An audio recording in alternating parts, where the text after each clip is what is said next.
ಸ್ನೇಹಿತರೆ ನಮಸ್ಕಾರ. ರಾಜ್ಯ ಕಾಂಗ್ರೆಸ್ನಲ್ಲಿ ಎಲ್ಲದೂ ಕೂಡ ಸರಿಯಾಗಿಲ್ಲ ಅನ್ನೋದು ಮತ್ತೆ ಮತ್ತೆ ಮತ್ತೆ ಮತ್ತೆ ಸಾಬೀತಾಗ್ತಾನೆ ಇದೆ. ಈಗಾಗಲೇ ರಾಜ್ಯದಲ್ಲಿ ಕಾಂಗ್ರೆಸ್ನ ಅಧ್ಯಕ್ಷರು ಕೆಪಿಸಿಸಿ ಅಧ್ಯಕ್ಷರ ಬದಲಾವಣೆಯ ಬಗ್ಗೆ ನಿರಂತರವಾದಂಥ ಚರ್ಚೆಗಳು ನಡೀತಿದ್ದಾವೆ. ಡಿ ಕೆ ಶಿವಕುಮಾರ್ ಅವ್ರನ್ನ ಬದಲಾಯಿಸಬೇಕು, ಈ ಸ್ಥಾನಕ್ಕೆ ಬೇರೆಯವ್ರನ್ನ ತಂದು ಕೂರಿಸಬೇಕು ಅನ್ನೋಂಥ ಪ್ರಯತ್ನ ಆಗ್ತಾ ಇದೆ. ಡಿ ಕೆ ಶಿವಕುಮಾರ್ ಅವ್ರನ್ನ ಹೀಗೆ ಬಿಟ್ಟರೆ ಮುಂದೆ ಸಾಕಷ್ಟು ಜನರಿಗೆ ಅಡ್ಡಿ ಆಗ್ತಾರೆ. ಅಂದರೆ ಎಲ್ಲೋ ಒಂದು ಕಡೆ ಕೆಪಿಸಿಸಿ ಅಧ್ಯಕ್ಷರಾಗಿರುವಂತಹ ಡಿ ಕೆ ಶಿವಕುಮಾರ್ ಅವ್ರನ್ನ ಮುಂದುವರಿಸಿದ್ರೆ ಮುಂದೆ ಮತ್ತೆ ನಮಗೆ ಕಷ್ಟ ಆಗುತ್ತೆ ಅನ್ನೋದನ್ನು ಅರಿತಿರುವಂಥ ಕೆಲವು ಕಾಂಗ್ರೆಸ್ಸಿಗರು ಡಿ ಕೆ ಶಿವಕುಮಾರ್ ಅವರ ಈ ಈ ಇರುವಿಕೆಯನ್ನು, ಅಂದರೆ ಕೆ ಪಿ ಸಿ ಸಿ ಅಧ್ಯಕ್ಷರಾಗಿ ಇರುವಿಕೆಯನ್ನು ಸಹಿಸ್ತಾ ಇಲ್ಲ. ಅದೇ ಕಾರಣಕ್ಕೋಸ್ಕರ ಬೇರೆ ಬೇರೆ ರೀತಿಯಾದಂತಹ ಷಡ್ಯಂತ್ರಗಳನ್ನು ಮಾಡ್ತಾ ಇದ್ದಾರೆ. ಬಟ್ ಈ ಡಿ ಕೆ ಶಿವಕುಮಾರ್ ಅವರು ಬೇರೆದೇ ರೀತಿಯಾದಂಥ ರಾಜಕಾರಣವನ್ನು ಮಾಡ್ಕೊಂಡು ಬಂದವರು. ಡಿ ಕೆ ಶಿವಕುಮಾರ್ ಅವರ ಬೆಂಬಲಿಗರು ಮತ್ತು ಡಿ ಕೆ ಶಿವಕುಮಾರ್ ಅವರ ಸಪೋರ್ಟರ್ಸ್ ಅಂತೇಳಿ ಏನು ಕರಿತೀವಿ ನೋಡಿ, ಅವರ ಎಷ್ಟೋ ಜನರು ಕೂಡ ಡಿ ಕೆ ಶಿವಕುಮಾರ್ ಅವರನ್ನ ಸಿ ಎಮ್ ಆಗಿ ನೋಡಬೇಕು ಅಂತೇಳಿ ಇಚ್ಛೆ ಪಡ್ತಿರುವಂಥವ್ರು. ಇವತ್ತು ಕೆ ಪಿ ಸಿ ಸಿ ಅಧ್ಯಕ್ಷರು, ನಾಳೆ ಸಿ ಎಮ್ ಆಗಿ ನೋಡಬೇಕು ಅವರನ್ನು ಅನ್ನುವಂತಹ ನಿರೀಕ್ಷೆಯಲ್ಲಿದ್ದಾರೆ.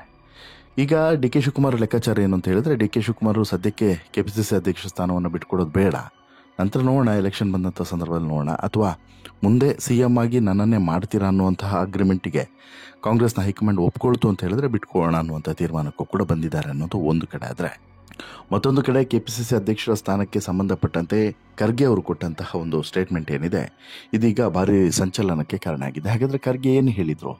ಖರ್ಗೆ ಕೊಟ್ಟಂತಹ ಸ್ಟೇಟ್ಮೆಂಟ್ನ ಬಳಿಕ ಡಿ ಕೆ ಶಿವಕುಮಾರ್ ಇದಕ್ಕೆ ಏನು ಹೇಳಿದ್ರು? ಕಾಂಗ್ರೆಸ್ ವಲಯದಲ್ಲಿ ಈಗ ಚರ್ಚೆ ಆಗ್ತಿರುವಂತಹ ಸಂಗತಿಗಳೇನು ಎಲ್ಲವನ್ನು ಕೂಡ ನೋಡ್ತಾ ಹೋಗೋಣ ಒನ್ ಬೈ ಒನ್. ಅದಕ್ಕಿಂತ ಮುಂಚೆ ನೀವಿನ್ನೂ ಕೂಡ ನಮ್ಮ ಚಾನಲನ್ನು ಸಬ್ಸ್ಕ್ರೈಬ್ ಮಾಡಿಲ್ಲ ಅಂದರೆ ದಯವಿಟ್ಟು ಕೂಡಲೇ ಸಬ್ಸ್ಕ್ರೈಬ್ ಮಾಡಿ ಸ್ನೇಹಿತರೆ. ರಾಜ್ಯದ ಕಾಂಗ್ರೆಸ್ನ ಅಧ್ಯಕ್ಷರ ಬದಲಾವಣೆ ಕುರಿತು ಆರಂಭದಿಂದನೂ ಕೂಡ, ಅಂದರೆ ಕಳೆದ ಒಂದು ವರ್ಷದಿಂದನೂ ಕೂಡ ಚರ್ಚೆಗಳು ನಡೀತಾನೆ ಇದ್ದಾವೆ. ಬದಲಾವಣೆ ಆಗಬೇಕು ಹಾಗೆ ಹೀಗೆ ಅಂತ ಹೇಳ್ಬಿಟ್ಟು.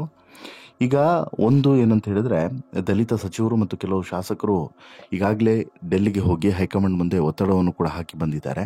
ಎ ಸಿ ಸಿ ಅಧ್ಯಕ್ಷ ಮಲ್ಲಿಕಾರ್ಜುನ ಖರ್ಗೆ ಇರ್ಬೋದು, ರಾಹುಲ್ ಗಾಂಧಿ ಇರ್ಬೋದು, ಪ್ರಿಯಾಂಕಾ ವಾದ್ರಾ ಇರ್ಬೋದು, ಹಾಗೆಯೇ ರಾಜ್ಯ ಉಸ್ತುವಾರಿಗಳಾಗಿರುವಂತಹ ಪ್ರಮುಖರ ಮೇಲೆ ಕೂಡ ಒತ್ತಡವನ್ನು ಹಾಕ್ತಾ ಇದ್ದಾರೆ. ಈ ನಡುವೆ ಈಗ ಎ ಸಿ ಸಿ ಅಧ್ಯಕ್ಷರಾದಂತಹ ಮಲ್ಲಿಕಾರ್ಜುನ್ ಖರ್ಗೆ ಕೆಲವೊಂದಷ್ಟು ಶಾಕಿಂಗ್ ಸ್ಟೇಟ್ಮೆಂಟ್ಗಳನ್ನು ಕೊಟ್ಟಿರುವಂಥದ್ದು ಭಾರಿ ಸಂಚಲನಕ್ಕೆ ಕಾರಣ ಆಗಿದೆ.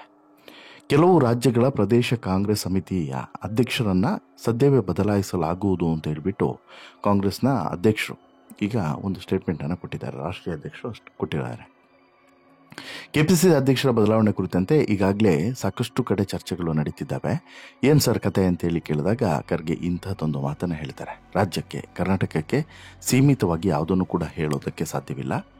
ಒಡಿಶಾ ಪ್ರದೇಶ ಕಾಂಗ್ರೆಸ್ ಸಮಿತಿಗೆ ಹಿಂದುಳಿದ ವರ್ಗದವರನ್ನು ಅಧ್ಯಕ್ಷರನ್ನಾಗಿ ಈಗಾಗಲೇ ನೇಮಿಸಿದ್ದೇವೆ. 2-3 ರಾಜ್ಯಗಳ ಅಧ್ಯಕ್ಷರನ್ನು ಶೀಘ್ರವೇ ಬದಲಾವಣೆ ಮಾಡಲಾಗುವುದು. ಅದರಲ್ಲಿ ಕರ್ನಾಟಕ ಇದೆಯೋ ಇಲ್ವೋ ಅನ್ನೋದನ್ನು ಸ್ಪಷ್ಟವಾಗಿ ಹೇಳಿಲ್ಲ. ಜೊತೆಗೆ ಕೆಲವೆಡೆ ಪದಾಧಿಕಾರಿಗಳನ್ನು ಕೂಡ ನೇಮಿಸಲಾಗುವುದು ಅಂತಲೂ ಕೂಡ ಇಲ್ಲಿ ಖರ್ಗೆ ಹೇಳಿದ್ದಾರೆ. ಕೆಪಿಸಿಸಿ ಅಧ್ಯಕ್ಷರ ಬದಲಾವಣೆ ಕುರಿತು ಸ್ಪಷ್ಟವಾಗಿ ಏನನ್ನೂ ಕೂಡ ಹೇಳದಂಥ ಖರ್ಗೆ ಪಕ್ಷ ಸಂಘಟನೆಯಲ್ಲಿ ಶೀಘ್ರದಲ್ಲಿ ಬದಲಾವಣೆ ತರುವಂತಹ ಒಂದಷ್ಟು ಸುಳಿವನ್ನು ಪರೋಕ್ಷವಾಗಿ ಕೊಟ್ಟಿದ್ದಾರೆ ಅನ್ನೋದನ್ನು ಮಾತ್ರ ಸ್ಪಷ್ಟವಾಗಿ ನಾವೆಲ್ಲ ಅರ್ಥ ಮಾಡ್ಕೊಳ್ಬಹುದು. ಇದಕ್ಕೂ ಮುನ್ನ ಮಲ್ಲಿಕಾರ್ಜುನ್ ಖರ್ಗೆ ಅವರನ್ನು ಸದಾಶಿವನಗರದಲ್ಲಿರುವಂತಹ ನಿವಾಸದಲ್ಲಿ ಗೃಹ ಸಚಿವ ಡಾಕ್ಟರ್ ಜಿ ಪರಮೇಶ್ವರ್ ಅವರು ಭಾನುವಾರ ಭೇಟಿ ಮಾಡಿ ಸುಮಾರು 45 ನಿಮಿಷಗಳ ಕಾಲ ಚರ್ಚೆಯನ್ನು ನಡೆಸಿದ್ದಾರೆ. ಇದಾದ ಬೆನ್ನಲ್ಲೇ ಸತೀಶ್ ಜಾರಕಿಹೊಳಿ ಅವರು ಕೂಡ ಎಸಿಸಿ ಅಧ್ಯಕ್ಷ ಮಲ್ಲಿಕಾರ್ಜುನ್ ಖರ್ಗೆ ಅವರನ್ನು ಭೇಟಿ ಮಾಡಿದ್ದಾರೆ. ಹಾಗೆಯೇ ಪ್ರಧಾನ ಕಾರ್ಯದರ್ಶಿ ಆಗಿರುವಂತಹ ಕೆ ಸಿ ವೇಣುಗೋಪಾಲ್ ಅವರನ್ನು ಮತ್ತು ರಾಜ್ಯ ಉಸ್ತುವಾರಿ ಆಗಿರುವಂತಹ ರಣದೀಪ್ ಸಿಂಗ್ ಸುರ್ಜೇವಾಲಾ ಅವರನ್ನು ಕೂಡ ಭೇಟಿ ಮಾಡಿ ಚರ್ಚೆಯನ್ನು ಮಾಡಿದ್ದಾರೆ. ಕೆಪಿಸಿಸಿ ಅಧ್ಯಕ್ಷರ ಬದಲಾವಣೆ ಹಾಗೂ ಪರಿಶಿಷ್ಟ ಸಮಾವೇಶದ ಬಗ್ಗೆನೂ ಕೂಡ ರಾಷ್ಟ್ರೀಯ ನಾಯಕರಲ್ಲಿ ಪ್ರಸ್ತಾಪವನ್ನು ಇಟ್ಟಿದ್ದಾರೆ. ಈ ಬೆನ್ನಲ್ಲೇ ಖರ್ಗೆ ನೀಡಿರುವಂತಹ ಹೇಳಿಕೆ ರಾಜ್ಯ ಕಾಂಗ್ರೆಸ್ನಲ್ಲಿ ಚಟುವಟಿಕೆಗಳು ಮತ್ತೆ ಗರಿಗೆದರುವಂತೆ ಮಾಡಿದೆ. 2 ದಿನಗಳ ದೆಹಲಿ ಪ್ರವಾಸವನ್ನು ಮುಗಿಸಿ ತೆರಳಿರುವಂತಹ ಸತೀಶ್ ಅವರು ಅಲ್ಲಿಂದನೇ ಕೆಲವೊಂದಷ್ಟು ಶಾಕಿಂಗ್ ಸ್ಟೇಟ್ಮೆಂಟ್ಗಳನ್ನು ಕೊಟ್ಟಿದ್ದರು. ಎಸಿಸಿ ಅಧ್ಯಕ್ಷರು ಹೇಳಿದ ಮೇಲೆ ನಾವೇನು ಕೂಡ ಹೇಳೋದಕ್ಕೆ ಸಾಧ್ಯವಿಲ್ಲ, ನಮ್ಮ ಪಾತ್ರ ಏನೂ ಕೂಡ ಇಲ್ಲ, ಯಾರನ್ನ ಅಧ್ಯಕ್ಷನಾಗಿ ಮಾಡಬೇಕು, ಮುಖ್ಯಮಂತ್ರಿ ಯಾರನ್ನ ಮಾಡಬೇಕು ಎಲ್ಲವೂ ಕೂಡ ಅವರೇ ತೀರ್ಮಾನವನ್ನು ಮಾಡ್ತಾರೆ. ಕೆಪಿಸಿಸಿ ಅಧ್ಯಕ್ಷರನ್ನ ಮತ್ತು ಮುಖ್ಯಮಂತ್ರಿಯನ್ನ ಈಗಾಗಲೇ ಕರೆದು ಮಾತನಾಡ್ತೀನಿ ಅಂತಲೂ ಕೂಡ ಹೇಳಿದ್ದಾರೆ. ನಮಗೆ ಯಾವ ಅಧಿಕಾರವಿದೆ ಹೇಳಿ, ಅಧ್ಯಕ್ಷರ ಆಯ್ಕೆ ಹೇಗೆ ಆಗ್ತದೆ ಅನ್ನೋದು ಗೊತ್ತಿಲ್ಲ ಅನ್ನೋದನ್ನು ಕೂಡ ಸತೀಶ್ ಜಾರಕಿಹೊಳಿ ಹೇಳ್ತಾರೆ.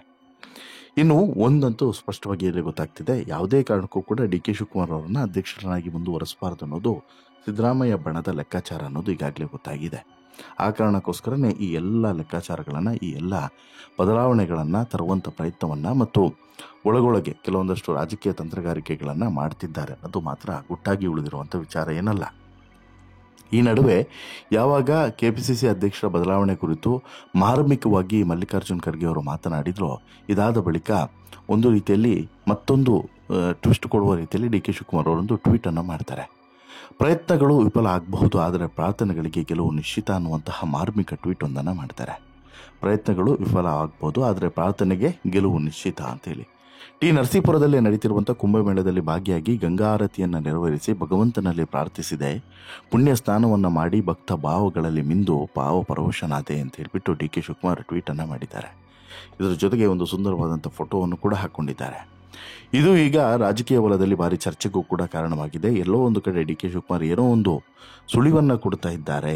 ಪ್ರಯತ್ನ ವಿಫಲವಾಗಬಹುದು, ಅಂದರೆ ಈಗ ಮತ್ತೆ ಪ್ರಯತ್ನ ವಿಫಲ ಆಗುವಂಥ ಸಾಧ್ಯತೆ ಕಾಣಿಸ್ತಿದೆ. ಆದರೆ ಪ್ರಾರ್ಥನೆಗೆ ಗೆಲುವು ಇವತ್ತಲ್ಲ ನಾಳೆ ಸಿಗುತ್ತೆ ಅನ್ನೋದು ಡಿ ಕೆ ಶಿವಕುಮಾರ್ ಅವರ ಲೆಕ್ಕಾಚಾರ. ಈಗಾಗಲೇ ಪ್ರಯಾಗ್ರಾಜ್ಗೂ ಹೋಗಿ ಅಲ್ಲೂ ಕೂಡ ಕುಂಭಮೇಳದಲ್ಲಿ ಸ್ನಾನವನ್ನು ಮಾಡಿ ಪವಿತ್ರ ಸ್ನಾನವನ್ನು ಮಾಡಿ ಬಂದಿರುವಂಥ ಡಿ ಕೆ ಶಿವಕುಮಾರ್ ಇಲ್ಲಿನ ತ್ರಿವೇಣಿ ಸಂಗಮದಲ್ಲಿ ಕಾವೇರಿಯಲ್ಲೂ ಕೂಡ ಮಿಂದೆ ಏಳುವ ಮೂಲಕ ಮತ್ತೆ ತಮ್ಮ ಕುಂಭಮೇಳದ ಈ ಪವಿತ್ರ ಸ್ನಾನದ ಮತ್ತೊಂದು ಭಾಗವನ್ನು ಕೂಡ ಮುಂದುವರಿಸಿದ್ದಾರೆ. ಈ ಮೂಲಕ ಡಿ ಕೆ ಶಿವಕುಮಾರ್ ಯಾವ ಸ್ಥಾನದ ಮೇಲೆ ಕಣ್ಣಿಟ್ಟಿದ್ದಾರೋ ಆ ಸ್ಥಾನಕ್ಕೆ ಮತ್ತಷ್ಟು ಹತ್ತಿರವಾಗ್ತಿದ್ದಾರೆ ಅನ್ನೋದು ಸ್ಪಷ್ಟವಾಗಿ ಇಲ್ಲಿ ಗೊತ್ತಾಗ್ತಿದೆ. ಈಗಾಗಲೇ ಕಾಂಗ್ರೆಸ್ನ ಕೆಲವು ನಾಯಕರು ಒಬ್ಬ ಈಗ ಯಾರು ಶಾಸಕರಿಗೋ ಸಚಿವನಿಗೋ ಯಾರಿಗೋ ಆಗಿರ್ಬೋದು, ಒಬ್ಬ ವ್ಯಕ್ತಿಗೆ ಒಂದು ಹುದ್ದೆ, ಈ ರೀತಿಯಾದಂತಹ ಒಂದು ನಿಯಮದಲ್ಲಿ ಕಾಂಗ್ರೆಸ್ ಮುಂದುವರಿಬೇಕು ಅನ್ನೋಂಥ ಒತ್ತಡವನ್ನು ಮಾಡ್ತಿರೋದ್ರಿಂದ ಡಿ ಕೆ ಶಿವಕುಮಾರ್ ಅವರಿಗೆ ಈಗಾಗಲೇ ಸಚಿವ ಸ್ಥಾನ ಇದೆ, ಹಾಗೆಯೇ ಶಾಸಕ ಸ್ಥಾನ ಇದೆ, DCM ಸ್ಥಾನ ಇದೆ. ಈ ನಡುವೆ ಮತ್ತೊಂದು KPCC ಸ್ಥಾನ, ಇದು ಕೂಡ ಬೇಡ. ಎಲ್ಲವೂ ಕೂಡ ಒಬ್ಬರಿಗೆ ಆದರೆ ಉಳಿದವ್ರು ಏನು ಮಾಡೋದು ಅನ್ನೋದು ಇನ್ನುಳಿದ ನಾಯಕರ ಲೆಕ್ಕಾಚಾರ.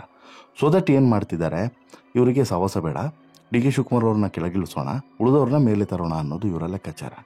ಇಲ್ಲೂ ಕೂಡ ಸ್ಪಷ್ಟವಾಗಿ ಡಿ ಕೆ ಶಿವಕುಮಾರ್ ಅವ್ರನ್ನ ಇಳಿಸೋದಕ್ಕೆ ಏನೆಲ್ಲ ಪ್ರಯತ್ನಗಳು ಬೇಕೋ ಅದನ್ನು ಮಾಡ್ತಿದ್ದಾರೆ ಅನ್ನೋದು ಗುಟ್ಟಾಗಿ ಉಳಿದಿಲ್ಲ. At the same time Kharge ಅವರ ಸ್ಟೇಟ್ಮೆಂಟ್ ಏನಿದೆ, ಇದು ಕೊನೆಗೂ ಕೂಡ ಇಲ್ಲಿ ಚೆಕ್ಮೆಟ್ ಕೊಡುವಂಥ ಸುಳಿವನ್ನು ಖರ್ಗೆ ಕೊಟ್ರಾ ಅನ್ನೋದು ಸ್ಪಷ್ಟವಾಗಿ ಗೊತ್ತಾಗ್ತಿದೆ. ಇನ್ಫ್ಯಾಕ್ಟ್ ಖರ್ಗೆ ಅವ್ರಿಗೂ ಕೂಡ ದಲಿತ ಸಮುದಾಯದ ನಾಯಕನಿಗೆ KPCC ಅಧ್ಯಕ್ಷ ಸ್ಥಾನವನ್ನು ಕೊಡುವಂಥ ಇಂಗಿತ ಇದೆ ಅನ್ನೋದು ಮೇಲ್ನೋಟಕ್ಕೆ ಗೊತ್ತಾಗ್ತಿದೆ. ಅವರು ಕೊಟ್ಟಿರುವಂಥ ಸ್ಟೇಟ್ಮೆಂಟ್ ಮತ್ತು ಅವರ ಮಾತಿನ ಭಾವಾರ್ಥವನ್ನು ನೋಡಿದ್ರೆ ಇದೇ ಗೊತ್ತಾಗ್ತಿದೆ. ಈ ಹಿಂದೆಯೂ ಕೂಡ ಖಡಕ್ಕಾಗಿ ಒಂದು ವಾರ್ನಿಂಗನ್ನು ಕೊಟ್ಟಿದ್ರು. ಈ ಕುರ್ಚಿಯ ಬಗ್ಗೆ, CM ಕುರ್ಚಿಯ ಬದಲಾವಣೆಯ ಬಗ್ಗೆ ಅಥವಾ KPCC ಅಧ್ಯಕ್ಷರ ಬಗ್ಗೆ ಬಹಿರಂಗವಾಗಿ ಮಾತನಾಡಿದರೆ ಚೆನ್ನಾಗಿರೋದಿಲ್ಲ ಅನ್ನೋಂಥ ವಾರ್ನಿಂಗನ್ನು ಕೂಡ ಕೊಟ್ಟಿದ್ರು. ಹಾಗಿದ್ರೂ ಕೂಡ ವರಿಷ್ಠರ ಲಕ್ಷ್ಮಣ ರೇಖೆಯನ್ನು ದಾಟಿ ಅಶಿಸ್ತು ತಾಂಡವಾಯಿತು. ಇಂತಹ ಅಂತರ್ಕಲಹಕ್ಕೆ ವಿರಾಮ ಹಾಕೋಕ್ಕೆ ಹೈಕಮಾಂಡ್ ಪ್ರಯತ್ನಿಸಿದ್ರೂ ಸಾಧ್ಯವಾಗಿಲ್ಲ. ಇದೆಲ್ಲ ಪಕ್ಷಕ್ಕೆ ಡ್ಯಾಮೇಜ್ ಆಗುತ್ತೆ ಅಂತ ಹೇಳ್ಬಿಟ್ಟು ಹೈಕಮಾಂಡ್ಗೆ ಈಗ ಜ್ಞಾನೋದಯವಾಗಿದೆ. ಸೊ ದಟ್ಟು ಇಲ್ಲಿ ಶೀತಲ ಸಮರಕ್ಕೆ ಬ್ರೇಕ್ ಹಾಕಲೇಬೇಕು ಅನ್ನುವಂತಹ ಖಡಕ್ ಸಂದೇಶವನ್ನು ಕೊಟ್ಟಿದ್ದಾರೆ. KPCC ಅಧ್ಯಕ್ಷರ ಬದಲಾವಣೆ ಆದರೆ ಸಮಸ್ಯೆ ಇನ್ನಷ್ಟು ಬಿಗಡಾಯಿಸುತ್ತೆ ಅನ್ನೋದು ಹೈಕಮಾಂಡ್ಗೆ ಗೊತ್ತಿರುವಂಥ ವಿಚಾರನೆ.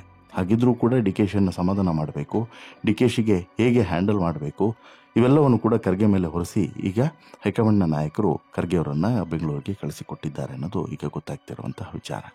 ಒಂದು ಕಡೆ ACC ಅಧ್ಯಕ್ಷರು ಕೂಡ ಹೌದು, ಮತ್ತೊಂದು ಕಡೆ ರಾಜ್ಯದವರೇ ಆಗಿರುವಂತಹ ಖರ್ಗೆಗೆ ಇಲ್ಲಿನ ಆಳ ಅಗಲ ಮತ್ತು ಪ್ರತಿಯೊಬ್ಬರ ನಾಡಿ ಮಿಡಿತ ಗೊತ್ತಿರೋದ್ರಿಂದ ಇದಕ್ಕೆ ಬೇಕಾದಂತಹ ತಯಾರಿಗಳನ್ನು ಖರ್ಗೆ ಮಾಡಿಕೊಂಡೇ ಬೆಂಗಳೂರಿಗೆ ಬಂದಿದ್ದಾರೆ. ಇನ್ನು KC ವೇಣುಗೋಪಾಲ್ ಆಗಿರ್ಬೋದು, ಸುರ್ಜೇವಾಲಾ ಇರ್ಬೋದು, ಇವರು ಹೇಳಿದಂಥ ಮಾತುಗಳನ್ನು ಕೂಡ ಮೀರುವಂತಹ ಧೈರ್ಯವನ್ನು ತೋರಿದರೆ ಅದರ ಪರಿಣಾಮ ಏನಾಗುತ್ತೆ ಅನ್ನೋದು ಕೂಡ ಗೊತ್ತಿರೋದ್ರಿಂದ ಸಹಜವಾಗಿ ಇಲ್ಲಿ ಶಾಸಕರಿಗೆ ಒಂದು ರೀತಿಯಲ್ಲಿ ಈಗ ಡವ ಶುರುವಾಗಿದೆ. ಇನ್ನು KN Rajanna versus D K Shivakumar ಇವತ್ತು ನಿನ್ನೆದಲ್ಲ ಫೈಟು ಆರಂಭದಿಂದನೂ ಕೂಡ ಇದೆ. ಈಗ ದೊಡ್ಡ ನಾಯಕ ಅಂತ ಹೇಳ್ಬಿಟ್ಟು DKಶಿಗೆ ಸಚಿವ ರಾಜಣ್ಣ ತಿರುಗೇಟನ್ನು ಕೊಟ್ಟಿರುವಂಥದ್ದು, ದೊಡ್ಡ ನಾಯಕರು ಸಣ್ಣ ನಾಯಕರು ಅನ್ನೋದು ಬೇರೆ ಅನ್ನೋದು, ಕುಬೇರನ ಮಾತಿಗೆ ನಾನು ಪ್ರತಿಕ್ರಿಯೆ ಕೊಡಲ್ಲ ಅಂತೇಳಿ ಚುಚ್ಚಿರುವಂಥದ್ದು, ಇವೆಲ್ಲದೂ ಕೂಡ ಎಲ್ಲೋ ಒಂದು ಕಡೆ ಪಕ್ಷದ ಒಳಗಡೆ ಎಲ್ಲವೂ ಕೂಡ ಸರಿಯಿಲ್ಲ ಅನ್ನೋದನ್ನು ತೋರಿಸ್ಕೊಡ್ತಿದೆ. ಕಾಂಗ್ರೆಸ್ನಲ್ಲಿ ಪೋಸ್ಟಿಂಗ್ ಬದಲಾವಣೆಯ ಪುಂಗಿ ಊದಿದವರಲ್ಲಿ ದಲಿತ ನಾಯಕರಾದಂಥ KN Rajanna, Satish Jarkiholi, doctor G Parameshwar ಮುಂಚೂಣಿಯಲ್ಲಿದ್ದರೆ ಹೈಕಮಾಂಡ್ ಯಾರಿಗೆ ಅಧ್ಯಕ್ಷ ಪಟ್ಟವನ್ನು ಕಟ್ಟುತ್ತೆ ಅನ್ನೋದು ಸದ್ಯಕ್ಕಿರುವಂಥ ಕುತೂಹಲ. ಕೊನೆ ಕ್ಷಣದ ಬದಲಾವಣೆಯಲ್ಲಿ ಎಲ್ಲವೂ ಕೂಡ ಉಲ್ಟಪಲ್ಟ ಆದರೂ ಕೂಡ ಅಚ್ಚರಿ ಏನಿಲ್ಲ. ಸಿದ್ದರಾಮಯ್ಯ ಮಾತು ಕೇಳದೆ ಯಾವುದೇ ನಿರ್ಧಾರವನ್ನು ತೆಗೆದುಕೊಳ್ಳುವಂತಿಲ್ಲ ಅನ್ನೋದು ಕೂಡ ವಾಸ್ತವ. ಇದೆಲ್ಲದಕ್ಕೂ ಕೂಡ ಅಂತಿಮವಾಗಿ ಏನು ಉತ್ತರ ಸಿಗುತ್ತೆ ಅದನ್ನು ಕಾದು ನೋಡಲೇಬೇಕು.